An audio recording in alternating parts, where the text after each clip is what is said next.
오늘 계속해서 저희가 사도행전 28장에 대한 말씀을 나눕니다. 어느덧 28장까지 달려왔어요. 저는 28장을 묵상하면서 오늘 말씀의 제목을 무엇으로 정할까라는 마음을 갖다가 찬송가 545장에 나와 있는 이 눈에 아무 증거 아니 배워도 라는 찬송가의 제목을 오늘 말씀의 본문의 제목으로 잡아봤습니다. 저희가 저번 주에도 계속해서 나누고 있었지만 바울과 그 일행들, 죄수의 신분은 아니었지만 극악한 무도한 죄를 지어서 그 죄인의 신분을 얻은 것은 아니었지만 어쩔 수 없는 로마행을 선택하게 됐고 백부장 율리오와 선장과 선조와 함께 먼 항해를 시작하게 되었었죠. 그 항해를 시작하는 중간마다 어려웠고 힘든 일들이 참 많았습니다. 그래서 그들은 때마침 남쪽의 바람이 불어오는 북쪽으로 밀어주는 바람을 맞고 바울이 그토록 지금은 항해할 때가 아니라고 했던 그 충고를 듣지 않았던 것을 잘했다, 우리 생각이 옳았던 거다, 인간의 선택은 역시 지혜로운 거다라는 경험을 의지했던 모습을 보았었습니다. 하지만 그것이 시간이 지나고 북동풍의 이름이라고 했던 유라굴로 광풍을 만나게 됐고 결국 그 광풍을 통해서 그 태풍 속에서 어찌할 바 모르는, 아니 한 인간이 얼마나 연약하고 부족한 존재인지를 명확하게 뼈저리게 경험하게 되었습니다. 그렇게 14일의 시간을 보내고 배는 망망대해에서 표류하게 되었었죠. 해와 별도 나타나지 않고 폭풍만 계속해서 불어왔던, 어느 누구의 지혜도 어느 누구의 경험도 전혀 발휘할 수 없었던, 바람이 부는 대로 파도가 이끌어가는 대로 그들은 배를 망망대해 가운데 표류할 수밖에 없었습니다. 그렇게 그 시간을 보낸 이후에 그들은 구조할 소망조차도 포기했다라는 이야기 속에서 얼마나 그 상황이 힘들었는지, 그 상황이 절대 다음을 생각할 수 없었던 어려웠던 시간이었는지 저희는 짐작할 수가 있었습니다. 그런데 그 중에 믿음의 사람 바울만큼은 절망 가운데 소망을 끝까지 붙잡았고 두려워 떨고 있었던 그들에게 믿음으로 담대히 선포했었죠. 여러분, 두려워하지 마십시오. 걱정하지 마십시오. 하나님께서 내게 나타나셔서 내가 가고자 하는 로마로 꼭 가야 될 거라고, 사명자는 마지막 그 사명을 완수하는 그 자리까지 절대 목숨을 잃지 않을 거라고, 당신들과 나뿐만 아니라 이 배에 있는 276명의 모든 사람은 곧 생명의 은혜를 경험하게 될 겁니다. 그렇게 믿음으로 선포하고 그들을 안심시켜 주었습니다. 여러분, 참 대단한 믿음의 사람이다라고 우리가 바울을 묵상할 수 있죠. 왜 그러냐면 바울이 또 한 가지 묵상했던 건 뭐냐면 하나님이 내게 말씀하신 대로 모든 것이 이루어질 거라고 선포했었기 때문이에요. 여러분, 그 상황이 어땠습니까? 태풍이 불어오고 있었거든요. 어느 누구도 한 치 앞을 볼 수 없었던 상황이었습니다. 배가 흔들리고 무너지고 깨어지기 시작할 때 해와 달과 별을 보고 다음 행선지를 예측하고 추측해야 되는데 깜깜했던 거예요. 어렵고 힘든 상황이었죠. 절대 그들은 다음을 기대할 수 없었습니다. 그런데 그때를 바울이 이야기한 거예요. 하나님이 내게 말씀하신 그대로 이루어질 겁니다. 하나님의 말씀은 온전하고 완전하십니다. 그 말씀은 반드시 우리 인생에 그대로 이루어질 줄로 믿습니다. 그러니 여러분, 두려워하지 마십시오. 떨지 마십시오. 지금 태풍이고 폭풍이고 어렵고 힘든 24일의 시간이지만 우리는 반드시 육지에 도달하게 될 겁니다. 그렇게 14일의 시간이 지나고 바울은 배 안에 지쳐 있었던 275명의 사람들에게 이야기했어요. 여러분, 그들이 그동안 수고했기 때문에 여러분들이 가지고 있었던 식량을 먹었으면 좋겠다. 용기를 가지고 여러분들의 삶을 추스렸으면 좋겠다. 그들이 그 말을 듣고 용기를 얻죠. 바울의 한마디에 모든 사람들이 용기를 얻기 시작합니다. 그리고 준비했던 음식을 먹고 자신들의 배를 불리죠. 그리고 힘을 내어서 다음 스텝을 준비를 하기 시작합니다. 그런데 예상하지 못했던 육지에 도달하기 전에 모래 언덕이 있고 그 모래 언덕에서 부딪혀서 좌초하게 되고 말았죠. 수영을 잘하는 사람도 있었을 겁니다. 어떤 사람은 전혀 헤엄을 치지도 못했을 거예요. 근데 열심히 그들이 헤엄을 치기 시작합니다. 그리고 오늘 도달하게 된 곳이 어디냐? 바로 오늘 본문에 등장하는 몰타섬이라는 곳이었어요. 여러분, 그들이 도달했던 곳은 작은 섬이었습니다.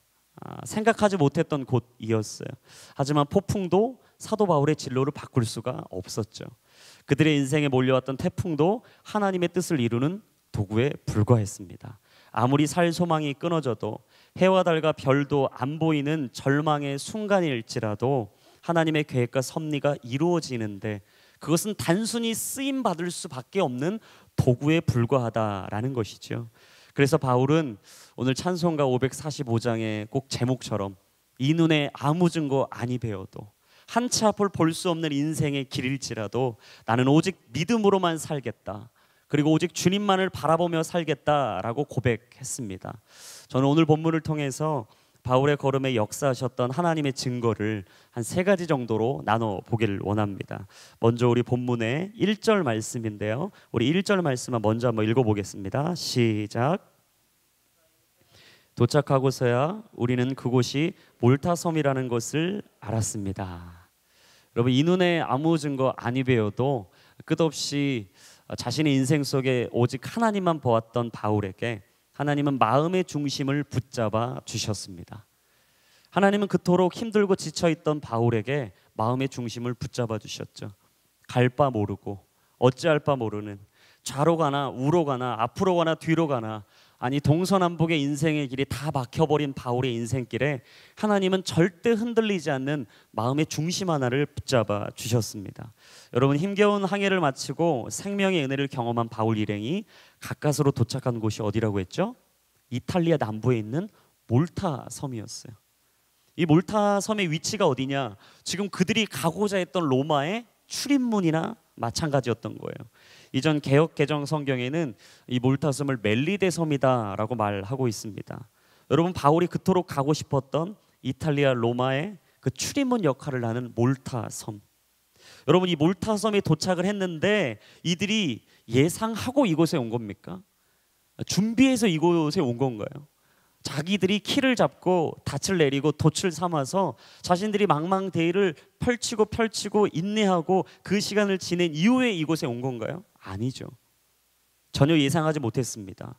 주 예수의 신분으로서 아드라 무떼노를 탔고 절대 그 배 하나로 가지 못했던 이 길에 그들이 알렉산드리아로 갈아타게 됐고 수많은 시간을 보내면서 어려움의 시간을 보냈고 결국 그들이 도달했던 곳이 어디냐? 바로 오늘 나오는 몰타섬이다라는 거죠.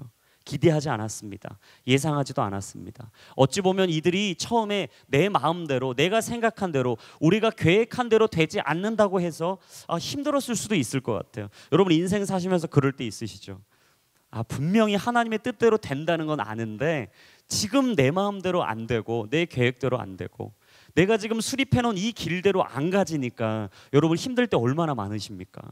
아마 바울과 그 일행도 마찬가지였을 거예요. 충분히 이 길을 걷게 하시는 주께서 모든 것을 넉넉히 이루게 해주시면 얼마나 좋을까. 그 마음이 아마 그들에게도 있었을 겁니다. 하지만 그들은 정확하게 276명의 모든 사람들의 생명을 거둬주시고 결국 육지에 도달하게 하셨다. 여러분, 이것만으로도 간증이 아닌가요? 아마 이 배에 있었던 사람들이 육지에 내리고 나서 저는 이런 생각했을 것 같아요. 야, 정말 바울이 말한 대로 되는구나. 바울이 배에서 얘기했던 거 그때는 진짜 한 귀로 듣고 한 귀로 흘렸는데 진짜 바울이 말하는 대로 되는구나.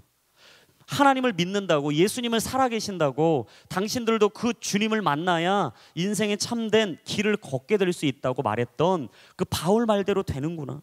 진짜 그 사람 이야기대로 되는구나 라는 묘한 분위기가 형성됐을 것 같아요.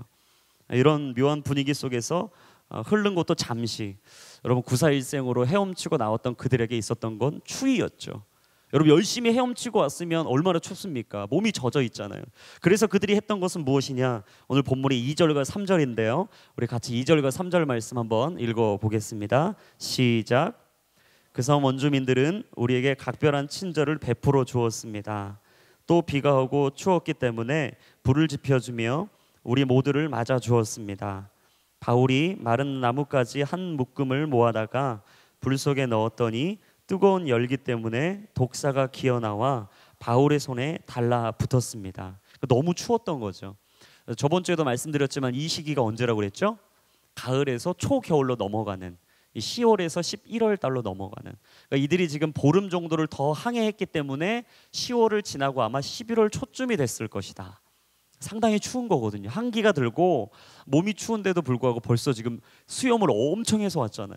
그러니까 이 헤엄을 치면서 오는 동안에 몸이 다 얼어붙은 거죠.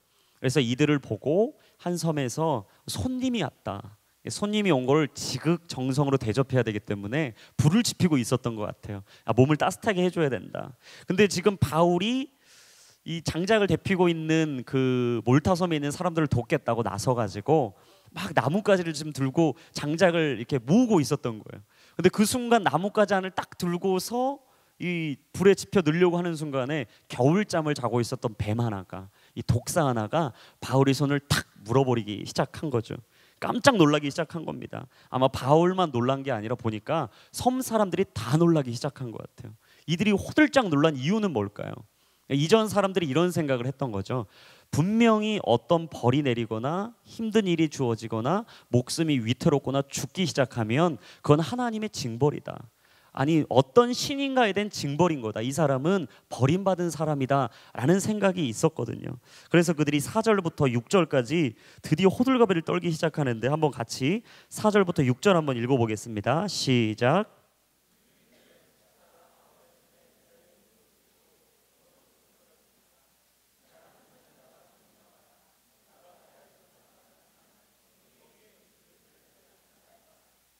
그런데 바울은 그 뱀을 불 속에 떨어버렸고 아무런 상처도 입지 않았습니다.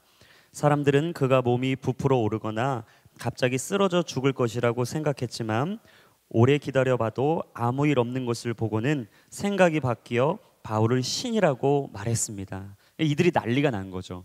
뱀에 물린 바울도 놀랐고 그 옆에 있었던 바울의 그 서포트하고 있었던 누가 그리고 함께했던 일행들이 지금 다 놀란 건데 그들만 놀란 게 아니라 그 광경을 보고 있었던 몰타섬의 원주민들도 지금 다 놀란 거예요. 야, 정말 이 사람이 살인자가 분명하다. 그가 바다에서 살아나올 때까지는 어떻게 살아왔는지 몰라도 아마 정의의 여신이 이들을 심판하나 보다. 이 전통적인 이 지혜를 가지고 판단했던 이들이 다 놀라기 시작한 거죠. 저 사람은 곧 죽을 목숨이다. 이들이 다들 벌벌벌 떨기 시작한 겁니다. 근데 그런데도 시간이 지나도 바울이 멀쩡한 거예요. 독사에 물렸는데 이 독이 퍼지면서 점점 죽어가고 숨을 헐떡거리고 나 좀 살려달라고 호들갑을 바울이 막 떨고 나 죽네 막 난리를 쳐야 되는데 전혀 그렇지 않는 거죠. 죽어가는 사람치고 너무 멀쩡한 거예요. 여러분 중환자실에 있는 목숨이 위태위태한 사람이 전혀 죽어가는 사람답지 않아 보일 때 여러분 어떤 생각이 드시겠어요? 막 충격적인 거죠. 뭐지? 왜 이런 거지? 그런데 놀라운 사실은 전혀 아무렇지도 않은 이들을 보면서 갑자기 이들이 한 이야기가 뭐죠? 야, 이제 막 방법을 바꿔서 야, 이 사람이 신인가 보다. 신이 아니고서는 이거 살 수 없다. 독사에 물렸는데 안 죽었던 사람 이전에 한 명도 없었다. 이 사람이 신인가 보다. 막 갑자기 막 바울을 신으로 막 추앙하기 시작했던 거예요. 여러분 마가복음 16장의 이 후반부에 보시면 예수님께서 제자들을 보내시고 각자의 자리로 파송하실 때 나왔던 본문 하나가 있거든요. 우리 마가복음 16장 15절부터 18절까지 말씀 같이 한번 자막을 통해 읽어보겠습니다. 시작.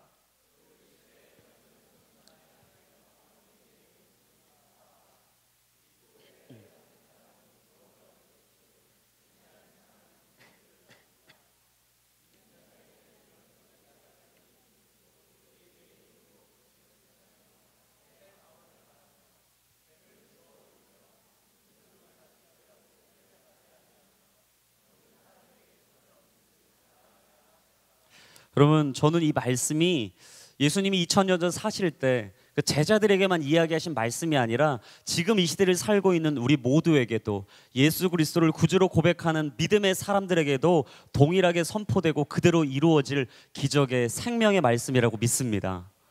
바울에게 그 말씀이 일어난 거예요. 그 말씀이 고백되기 시작한 거였죠. 그리고 이걸 믿고 사는 그들에게 그대로 이 상황이 벌어지기 시작한 거였죠. 저는 이 시간 믿음으로 고백하고 선포하길 원합니다. 여러분 이 믿음의 고백을 아멘으로 받길 원하는 분들마다 함께 아멘으로 화답했으면 좋겠습니다. 예수 그리스도의 이름으로 선포하노니 더러운 귀신은 떠나갈지어다.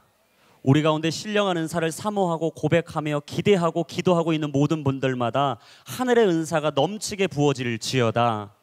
우리 인생 속에 뱀을 집어들어도 독을 마셔도 아무 일도 해를 받지 않으며 우리가 아픈 사람들에게 손을 얹고 기도한 즉 모두가 나음받게 되는 놀라운 기적의 삶이 될지어다.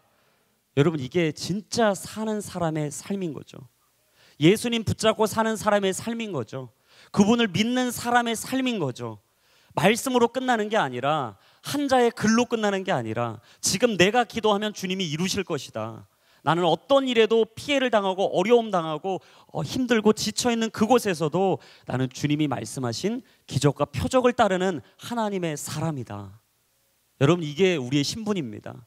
하나님의 자녀의 신분이에요. 우리의 스펙은 바로 이겁니다. 여러분, 다른 게 아니에요.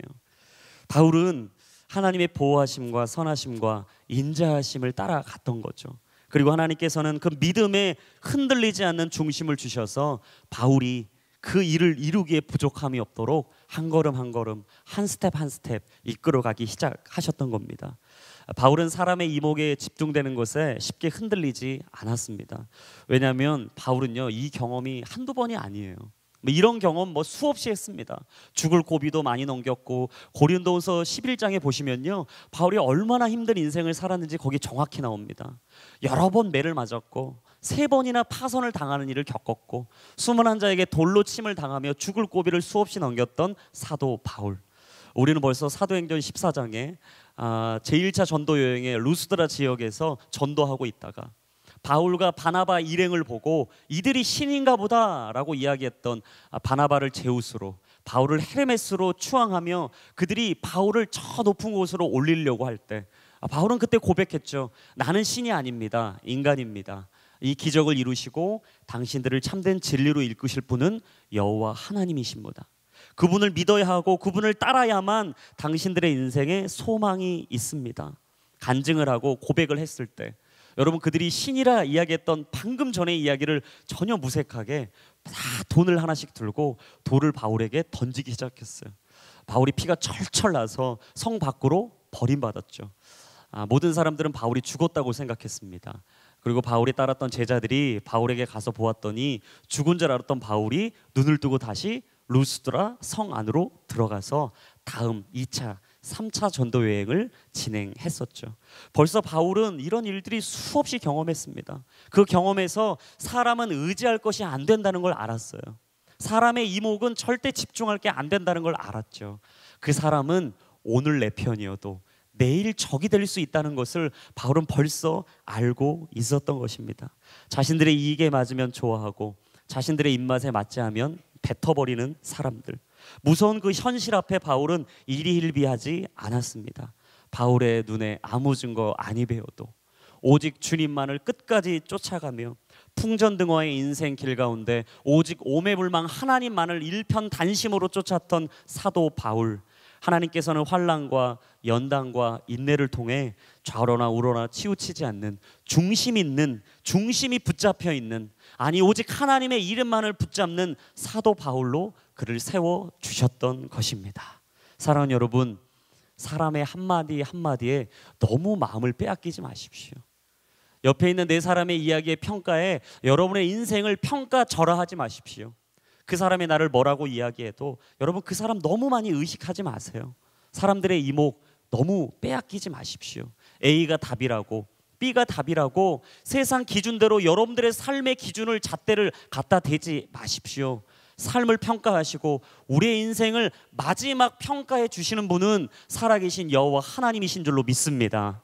오직 말씀만을 따라간다면 그 자리는 길이요 진리요 생명이 되신 주의 길을 걷는 아름다운 축복의 길이 될 거예요.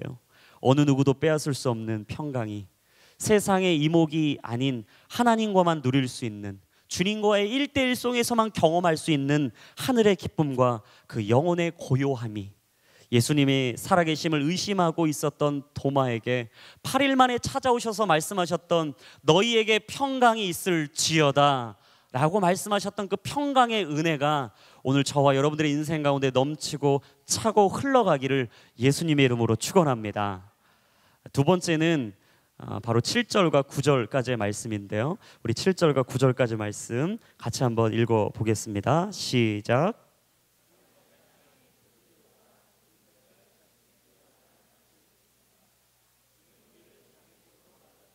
3일 동안 극진히 대접해 주었습니다. 그의 아버지는 열병과 이질에 걸려 병상에 누워 있었습니다. 바울은 그를 방문해 기도하고 그 사람의 몸에 손을 얹고 고쳐 주었습니다. 이 일이 있고 나서 그 섬에 사는 다른 병자들도 와서 낫게 됐습니다. 이 눈에 암이 준 거 아니 배워도 끝없이 하나님만을 바라보고 풍정등화의 어려움 속에서 하나님만을 따라갔던 사도 바울. 그에게 하나님은 두 번째 하나님의 나라를 명확히 보여주셨습니다. 여러분 7절에 보시면 섬의 추장인 버블리오가 등장하죠. 근데 이 버블리오가 누구를 지금 초대했죠? 바울을 초대했습니다.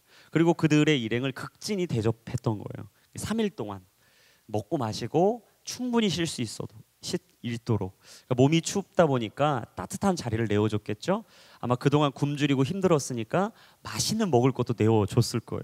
그리고 뭐 그 섬에 있는 문화도 체험하게 해줬을 거고 여러 가지로 아마 바울 일행에게 좋은 것을 주었던 것 같아요. 근데 여기서 여러분 특이한 점이 하나 있는데 추장 보블리오가 지금 죄수 바울을 자신의 집으로 초대했다는 거죠. 여러분 바울의 신분이 뭐죠? 죄수예요 지금은. 뭐 그 사람이 나쁜 죄를 지었든 어떻든 그게 아닐지라도요 지금 바울은 지금 죄수입니다.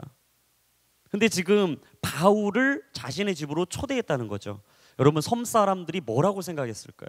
주변에 있었던 사람들이 뭐라고 생각했을까요? 대부분이 그렇게 생각했을 거예요. 추장 보블리오가 백부장 율리오를 초대했어야 된다. 자신들의 물질적인 득을 줄 수 있는 선장과 선주들을 초대했어야 된다. 그래서 이 섬에 어떻게 올지 앞으로 우리 물자와 거래를 하고 그리고 앞으로에 있을 이 섬의 미래를 준비했어야 된다. 아마 대부분이 생각했던 건 그 정도였을 겁니다. 왜냐하면 사람이 자신의 미래를 준비할 때는요 당장 내 앞에 있는 득을 보거든요. 득실을 판단하는데 지금 추장 보블리오는요 전혀 그런 거 생각 없이 바울을 자기 집에 초대했던 거예요. 이유는 뭐였을까? 저는 아마 바울을 초대했을 때에는 배를 같이 타고 왔던 사람들의 이야기를 좀 소문을 듣지 않았을까? 저 사람 특이한 사람이에요.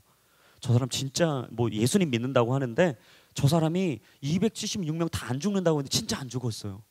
진짜 저 사람이 육지에 도달할 거라고 했는데 진짜 여기 왔어요. 근데 여러분도 봤겠지만 독사에 물려도 안 죽는 거 보시고 특이하지 않습니까? 저 사람 이상한 사람이에요.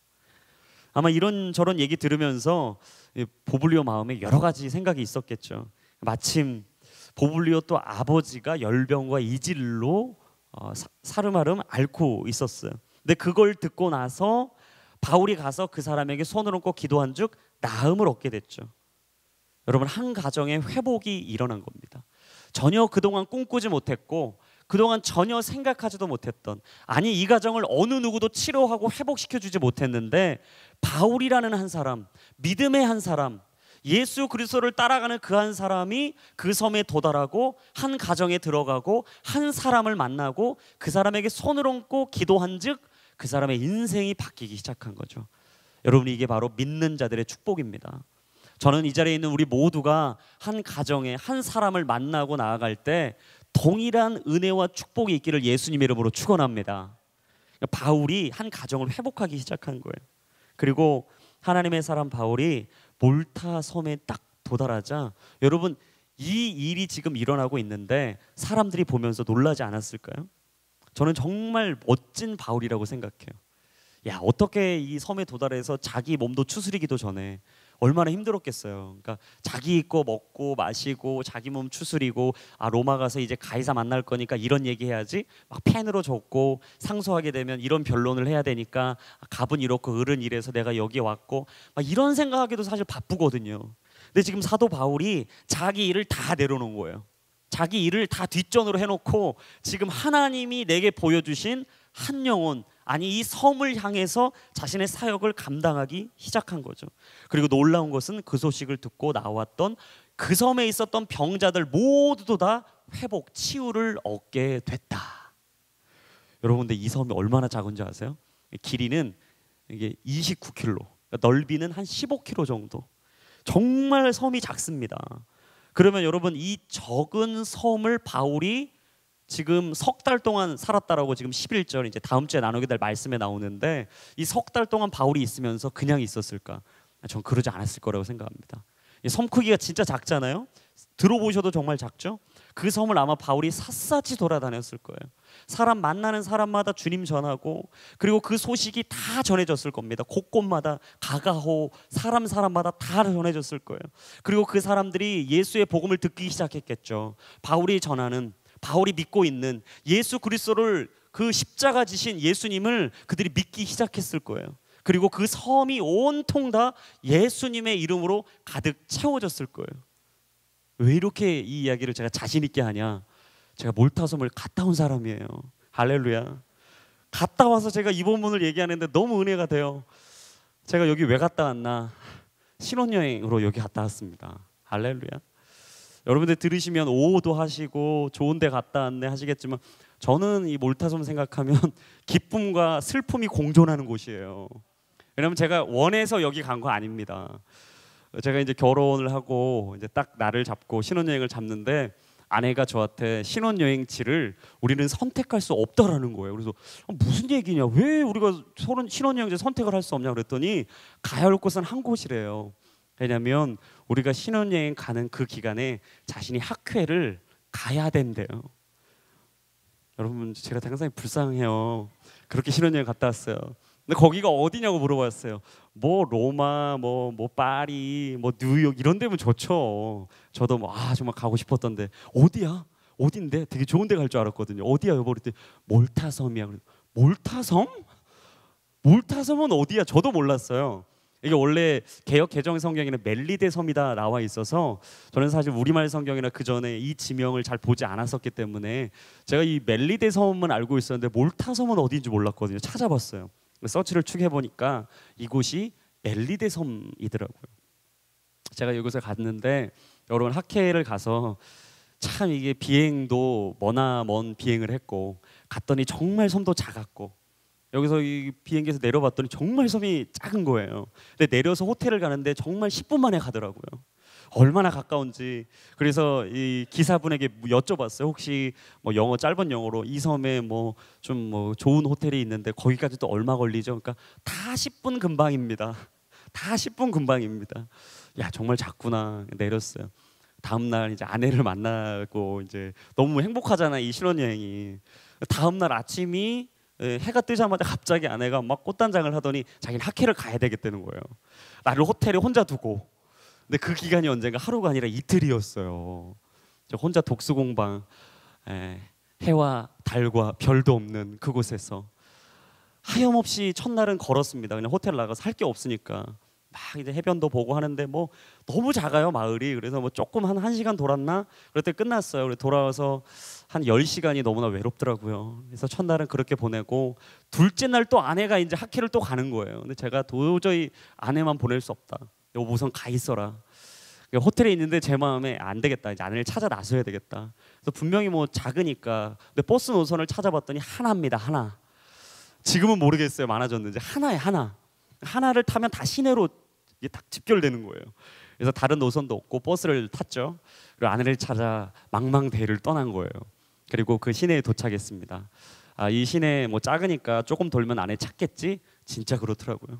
1시간 조금 걸었는데 아내 가는 학회장이 딱 나타난 거예요. 제가 어떻게 알았나? 거기만 시끄러워요. 거기만. 온통 시내가 다른 것은 조용하고 고요한데 거기만 시끄러운 거예요. 여기 학회장인가 보다. 딱 봤더니 맞아요. 아내가 열심히 막 하고 있더라고요. 그래서 밖에서 여보 나왔어. 그랬더니 깜짝 놀란 거예요. 어떻게 여기로 왔어? 여러분 정말 작은 거예요. 제가 그곳을 돌아보고 그 다음 날에 이제 하루 정도는 돌아봐야 되니까 아내하고 이제 가이드도 한 분 계십니다. 그 섬에 그 한 분을 섭외해가지고 그분하고 딱 도는데 차로 딱 1시간 돌더라고요. 차를 타고 딱 1시간 도니까 모든 섬 길이가 넓이가 29, 15km 정말 작은 이 작은 섬을 다 돌 수가 있더라고요. 놀라운 것은 제가 하나 기억나는 게 있는데, 다 돌다가 성당, 그러니까 예배당인 것 같아요. 그 예배당에 도착했는데 그곳에 두 사람의 형상이 있더라고요. 제가 물어봤어요, 가이드한테. 이거 도대체 누구냐? 뭐 이거 볼 수가 없으니까, 알아먹을 수가 없으니까.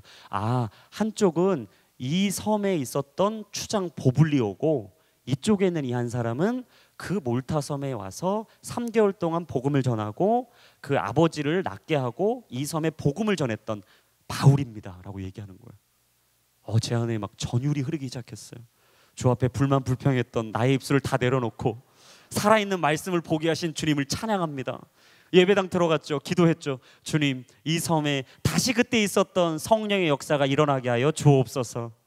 여러분, 바울이 그곳에서 3개월 동안 복음을 전하지 않았다면, 하나님의 복음이 편만히 전해지지 않았다면 여러분, 이 성당, 이 예배당이 세워질 수 있었을까요? 저는 아니라고 생각해요. 바울은 끝없이 전했을 겁니다. 살아계신 하나님을 전했을 거예요. 우리의 메시아가 왔다고, 그분을 믿어야 된다고. 내가 지금 여러분들을 낫게 한 게 아니라 그 주님이 여러분들을 낫게 하신 거라고. 그 낫게 한 것뿐만 아니라 영원한 생명을 여러분들에게 선물로 주실 분, 그분이 바로 내가 고백하고 있는 살아계신 여호와 하나님이시라고. 아마 바울은 목 놓아 목 빠지게 그 일들을, 그 사역을 감당했을 겁니다. 하나님의 사람이 절망 가운데 빠진 사람을 만나면 그 사람에게 희망이 전해지는 거죠. 하나님의 사람이 어둠이 묶여있는 그 땅을 밟자 그 땅에 하늘의 빛이, 영광의 빛이 비추기 시작했던 겁니다. 그리고 하나님께서는 그의 일을 이루기 시작했죠. 여러분, 저도 날마다 하나님께 기도해요. 주님, 제가 사람을 만나고 영혼을 만날 때마다 나를 통해 그 영혼이 살아나는 역사가 있게 하여 주옵소서.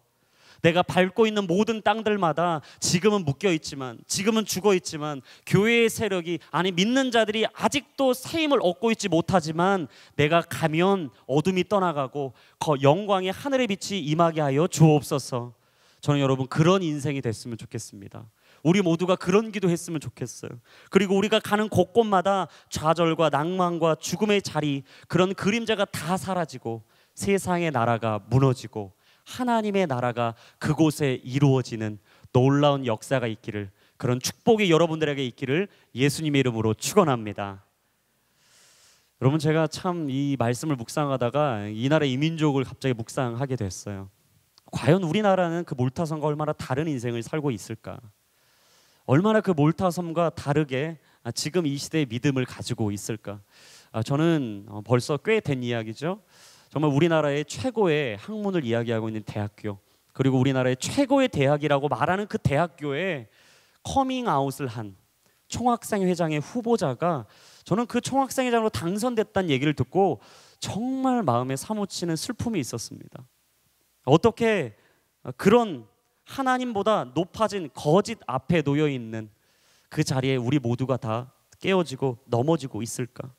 자신들의 쾌락과 욕망을 채우기 위해서 동성애를 합법화해야 된다라고 말하고 있는 그 성소수자들, 나는 인권을 위한 고백이다라고 말하고 있는 그들 앞에 사실은 묶여있는 그 뒤에서 조종하고 있는 어둠의 세력들의 그 간계와 계략들, 정말 이 시대, 이 나라, 이 민족이야말로 혹시 몰타섬이 겪고 있었던, 그 섬에서 죽어가고 있었던 그 열병과 이지를 앓고 있었던, 영적인 질병 앞에 계속 죽어가고 있었던 그들과 별반 다르지 않는 것은 아닌가?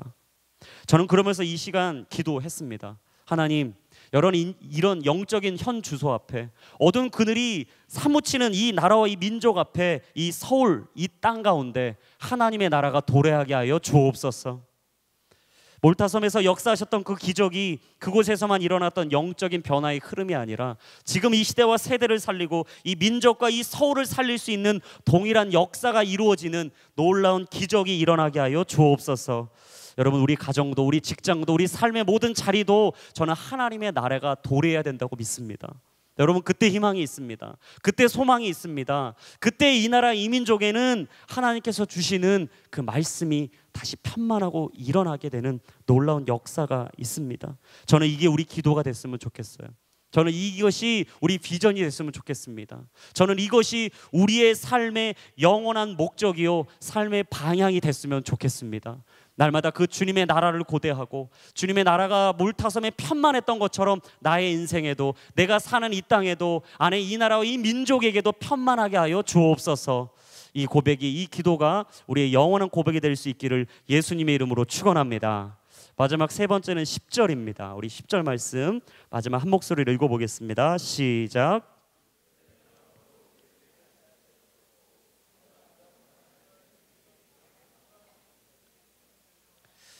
이 눈에 아무 증거 아니 배워도 끝없이 마지막 길을 걸었던 사도 바울에게 주님은 마지막 필요한 것을 공급해 주셨습니다. 바울 일행이 몰타섬에서 하나님의 기적을 경험했죠. 독사가 물어도 바울이 죽지 않고 손을 얹고 기도한 적 나음을 얻게 되고 모든 몰타섬에 있었던 사람들이 그 소식을 듣고 예수님을 영접하게 되고 하나님의 이름을 고백하고 이 땅에 드디어 예배당이 세워지고 주님을 고백하는 놀라운 기적이 일어났습니다. 근데 눈에 보이는 기적 말고 사실 진짜 기적이 일어나고 있었어요. 그건 뭐냐면 사람들이 변하고 있었다는 거죠. 여러분, 섬 하면 여러분 생각하시는데 제주도도 마찬가지입니다. 섬 사람들의 특징이 있는데요, 자기가 가지고 있는 걸 나누기가 쉽지 않아요. 왜냐하면 이게 기후가, 날씨가 좋지 않으면 들어오는 뭐 식자재, 식료품, 생필품이 다 끊어지기 때문에 자신들의 집에 넉넉히 자신이 살아가야 될 것을 이게 킵해두고 저축해둬야 되거든요. 근데 이들이 지금 하나님을 만나고 예수님을 영접하자 어떤 일이 벌어졌냐? 가지고 있던 걸 다 나누기 시작하는 거예요. 내 것이 아니라는 거죠. 하나님이 주셨다는 거죠. 이들의 인생이 180도 바뀌자 가지고 있던 모든 것을 내어놓을 수 있는 믿음의 결단이 일어나기 시작했다라는 거죠. 외부인들도 많이 들어오지 않았을 겁니다. 그리고 내가 내 것 챙기기에도 급급했을 거예요.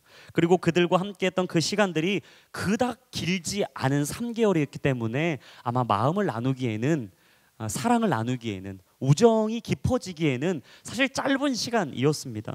그런데도 그들이 모든 걸 아낌없이 나누고 싶은 선한 마음이 싹트기 시작했어요. 여러분, 마틴 루터가 주님을 만나면 나타나게 되는 세 가지 회심이 있는데 이런 세 가지 회심을 이야기했습니다. 첫째는 무엇이냐? 바로 머리의 회심이라는 거죠. 내가 생각했었던 이성적인 모든 것들을 다시 돌이킬 수 있는, 철학적인 모든 것을 하나님의 말씀으로 돌이킬 수 있는 머리의 회심이 일어난다. 두 번째는 무엇이냐? 가슴의 회심이 일어난다는 거죠. 내 마음에 하나님의 사랑을 받고 그리고 그 사랑을 붙잡고 부둥켜 안고, 그리고 마지막 세 번째는 무엇이냐? 바로 돈지갑의 회심이 일어난다라는 거예요. 여러분, 이 돈지갑의 회심, 마지막 회심이 제일 어려운 거잖아요. 여러분 회심 중에 제일 어려운 건 혹시 돈지갑 회심입니까? 열심히 돈 벌고 내가 노력하고 내가 수고했는데 이 돈지갑 열기 참 어려우시죠? 저도 사실 어려웠어요. 제가 고2 때 하나님을 만나고 참 어려웠던 간증 하나가 있습니다. 제가 이 경배와 찬양, 모교 경배와 찬양에서 은혜를 받았던 사람이고 하나님 만났기 때문에 늘 제가 목요일이면 그곳에 갔거든요. 근데 제가 하루는 그곳에 가서 너무 은혜를 많이 받았어요. 막 눈물 콧물 다 빼고 하나님 나를 사용하시고 주님 내게 말씀하시면 뭐든지 드리겠습니다. 근데 마지막에 갑자기 다음 주가 장애인 큰 잔치기 때문에 오늘 특별 헌금을 하겠다고 헌금 바구니를 돌리시겠다는 거예요. 근데 제가 사실 그날 제 지갑에 그 주말에, 그때가 목요일이었는데 주말에 제가 쇼핑을 가려고 운동 하나 사려고 7만 원 정도를 가지고 있었어요. 열심히 용돈을 모은 거였습니다. 안 먹을 거, 안 살 거 다 해서 이제 드디어 운동 하나 사야 되겠다. 나도 이렇게 엔사 거 운동 한번 나 사봐야지. 그 메이커 나도 한번 가져봐야 되겠다. 근데 갑자기 주님이 감동을 주셨는데 헌금을 한다는 거죠. 갑자기 두 마음이 생기는 거예요. 주님, 감동이 됐으니까 드려야 되는데, 한쪽은 주님 왜 하필 이번 주입니까? 내가 저번 주 주말에 샀어야 되는데 내가 이걸 왜 여기를 갖고 와가지고 왜 내게 이런 부담을 주십니까? 엘리 엘리 라마 사박다니, 주님 내게 이 자리를 피하게 해주십시오. 막 갈등이 막 생기는 거예요. 근데 기도하면 기도할수록, 그리고 앞에 나와서 한 분이 또 간증하셨거든요. 좀 몸이 불편하신 분이 나오셔서 간증하시는데 너무 막 그 감정이 내 안에 막 감동이 되어와서 안 되겠다, 지갑을 열고 그 거금을 들고, 저한테 너무 거금이었어요. 탁탁 집어넣고 났습니다. 근데 놀라운 사실은 지갑을 넣는 순간 제 안에 예배 때 얻었던 은혜보다 더 큰 은혜가 임하는 거예요. 내가 하나님의 일에 동참하고 있다라는 하나님의 음성이 들리더라고요.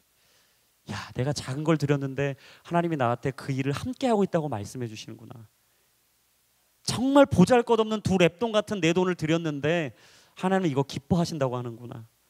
크고 작은 게 아니라 그냥 내 전부를 받으신다는 거구나. 제가 정말 내가 그 돈으로 그 물건을 사는 그 기쁨보다요, 하나님께 드리는 그 기쁨을 내가 돌아오는 내내 얻으면서 하나님 앞에 감사 찬양을 했던 기억이 납니다. 여러분, 우리 인생의 진정한 회심은 어디서 일어나느냐? 내가 지금 생각하고 있는, 아니 내가 이 땅에서 가장 중요하다고 여기고 있는 그것에서부터 일어난다라는 것이죠. 누가복음 16장의 삭개오를 기억하실 겁니다. 자신의 인생에 돈이라면 모든 것을 가지고 있었던 사람, 세리장이었던 사람, 갑부였던 사람. 하지만 그가 주님을 만나고 그의 인생에 지갑의 회심, 돈 지갑의 회심이 일어났죠. 그리고 주님 앞에 이렇게 이야기합니다. 누가복음 19장 8절 말씀. 주여 보십시오. 제 소유물의 반을 떼서 가난한 사람들에게 주겠습니다. 누군가를 속여 얻은 것이 있다면 4배로 갚겠습니다. 이제 그 물질 중요한 거 아니에요. 내 거 아닙니다. 주신 분도 여호와시요 가져가실 분도 여호와시니 나의 모든 것이 다 주의 것이로다. 삭개오의 마음에 드디어 회심이 일어난 거죠. 그리고 주님은 우리 인생의 두 주인은 섬길 수 없다고 했어요. 하나님이든 재물이든 하나님은 명확하게 우리 인생에 하나를 선택해야 된다라고 말씀하시죠. 여러분, 드디어 뜨거운 여름이 왔습니다. 아우리치를 떠납니다. 그럴 때마다 오는 갈등이 여러 가지가 있는데 큰 갈등 하나는 뭐냐면 물질과 시간과 젊음의 갈등이에요.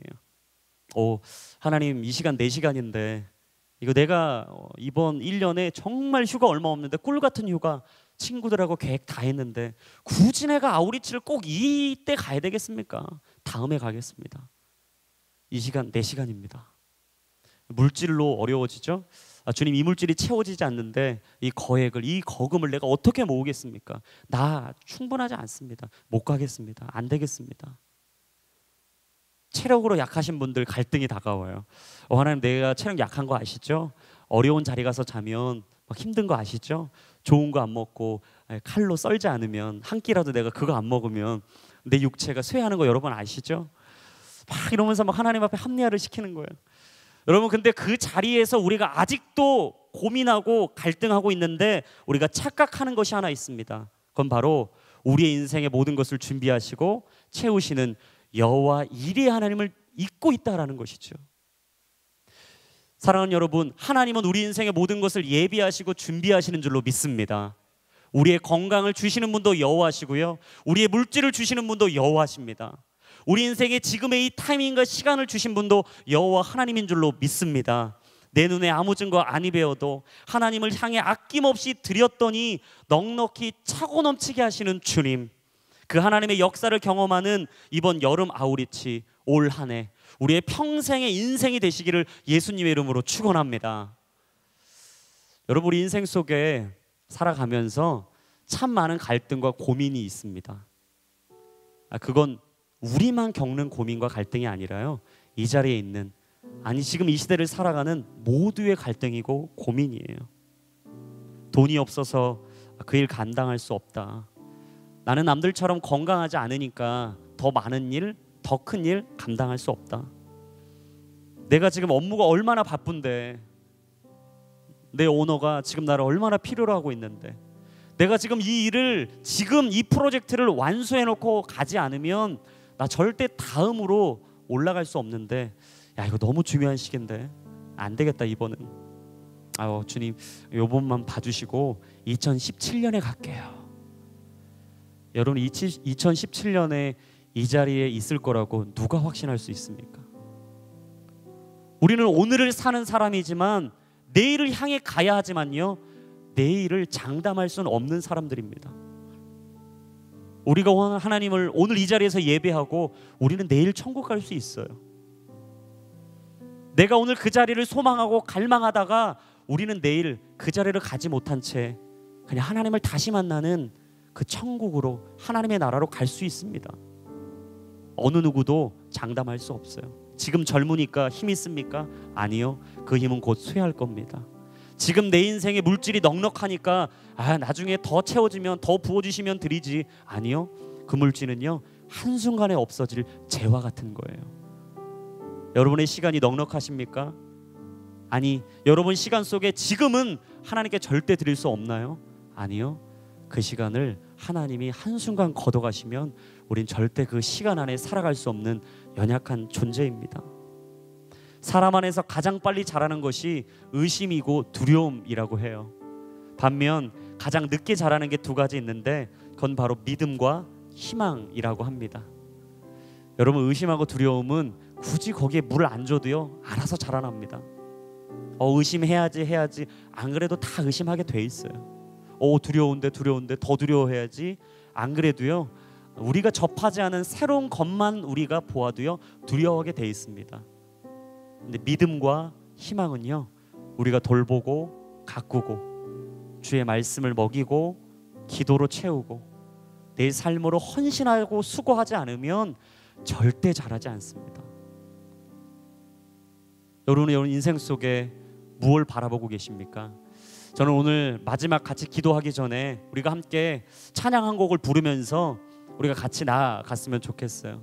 우리가 아까 찬양 시간에도 불렀던 찬양인데요, 정말 내 눈에 아무 증거 아니 배워도 내 앞에 아무것도 잡히지 않아도 우리가 이 찬양의 가사가, 이 고백이 저는 우리 믿음의 고백이 됐으면 좋겠고요, 우리 신앙의 아름다운 고백이 됐으면 좋겠습니다.